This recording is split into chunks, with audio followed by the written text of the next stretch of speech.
Rehearsal എന്നുള്ള വാക്ക് നമ്മൾക്കെല്ലാവർക്കും വളരെ പരിചയമാണ്. നമ്മളൊരു നാടകം കളിക്കണം, അപ്പോൾ അതിനുവേണ്ടി നമ്മൾ റിഹേഴ്സൽ എടുക്കും അല്ലേ. അതപ്പോൾ ഒരു ഡയറക്ടർ ഉണ്ടാവും, നമുക്ക് പറഞ്ഞു തരും സ്റ്റേജിൽ എവിടെ നിൽക്കണം, എങ്ങനെ നിൽക്കണം, ഓരോ ഡയലോഗ് പറയുമ്പോൾ എന്തൊക്കെ ആക്ഷനാണ്, എന്തൊക്കെ മൂവ്മെൻറ്റ്സ് ആണ് വേണ്ടിയെന്നുള്ളത്.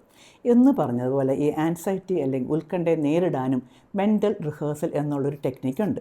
ഇവിടെ എന്താണെന്ന് ചോദിച്ചാൽ, നമുക്ക് ഏറ്റവും നമ്മൾ വളരെ ഇഷ്ടപ്പെടുന്ന, ആരാധിക്കുന്ന, അല്ലെങ്കിൽ നമുക്കൊരു ഹീറോ ആയിട്ട് നമ്മൾ ഉള്ളിൽ കൊണ്ടു നടക്കുന്ന ഏതെങ്കിലും ഒരു വ്യക്തി, അങ്ങനെ ഒരു വ്യക്തിയെ നമ്മൾ മനസ്സിൽ ഓർത്തിട്ട് നമുക്ക് ചെയ്യേണ്ട ടാസ്ക് എന്താണെങ്കിലും, ഇൻ്റർവ്യൂ ആണോ, എക്സാം ആണോ, സ്പീച്ചാണോ, എന്താണെങ്കിലും ആ ടാസ്ക് ആ വ്യക്തി എങ്ങനെയായിരിക്കും ചെയ്യുക, അത് നമ്മൾ ആ തുടങ്ങുന്നത് തൊട്ട് പ്രിപ്പയർ ചെയ്യുന്നത് തൊട്ട് അത് ഫങ്ഷൻ ചെയ്യുന്നത് വരെ ഓരോ സ്റ്റെപ്സും നമ്മൾ അവർ ചെയ്യുന്നതായിട്ട് നമ്മൾ കാണുക, അവരെങ്ങനെ ചെയ്യും, എന്നിട്ട് അത് ഒരു ഡയറക്ടർ കാണിച്ചു തരുന്ന പോലെയാണ്. എന്നിട്ട് നമ്മൾ അവർ ചെയ്ത അതേ മോഡിൽ നമ്മളും ചെയ്യുക എന്നുള്ളതാണ്, അതേപോലെ. അപ്പം ഒരു മെൻ്റൽ റിഹേഴ്സൽ കാണിക്കുന്നു, ആ റിഹേഴ്സൽ കാണിച്ചു തന്ന പോലെ നമ്മൾ ചെയ്യുന്നു.